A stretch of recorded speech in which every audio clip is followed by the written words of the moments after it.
Бүгенне егетләр һәм кызлар өчен кызыклы яңа ел томашасы куелды. Бәйрәмгә Кыш бабай һәм Кар кызы белән бергә төрле әкият геройлары да килде. Балалар үзләре дә концерт номерлары тәкъдим итте, конкурста да катнашты. Безнең инде бүген мәктәптә яңа ел балаларның яңа ел бәйрәме. Аларга инде уңышлар, сәламәтлек, матур иттереп укырга язсын, ял итәргә язсын. Менә алда безнең каникуллар җитә. Бәйрәмнән соң балаларга баллык күчтәнәчләр тапшырылды. Интернат мәктәп директоры Гөлназ Сайфуллина Әлмәт шәһәре хәйрия эшләренә нәтиҗәле хезмәттәшлек өчен рәхмәтләрен җиткерде. Мәктәп тормышында актив укучы Ноэль Исламовка Татнефть җәмгыяте рәисе Андрей Геннадьевич смарт сәгать һәм колакчыннар тапшырды.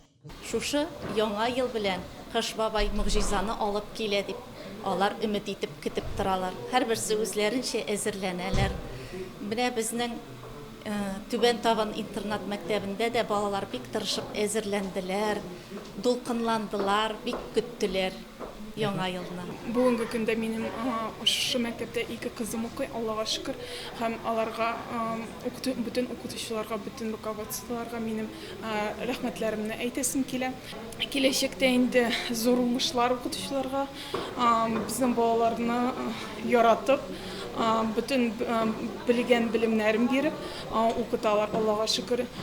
Sizni şın күңелдән яңа еллар белән тәбрик итәбез. Бу көнне һәр бала интернат мәктәп Мәлләнефть, Татнефть җәмгыятьләреннән Татнефть АЗС үзәге коллективы Татнефтьнең АТП правком рәисе Андрей Геннадьевичтан, игенәче Рамил Әхтәмовтан яңа ел пакетлары алды. Әлмәт политехника техникум укучылары балалар өчен төрле мастер-класслар оештырды. Аларда укучылар гипстан ясалган төрле фигураларны буяды, имбирлы печеньеларны үз фантазияларын эшкә җигеп бизәде. Ул эшләнмәләре ясады. Лилия Шәймиева, Динар Нуртдинов, Мөсин телевидениесе.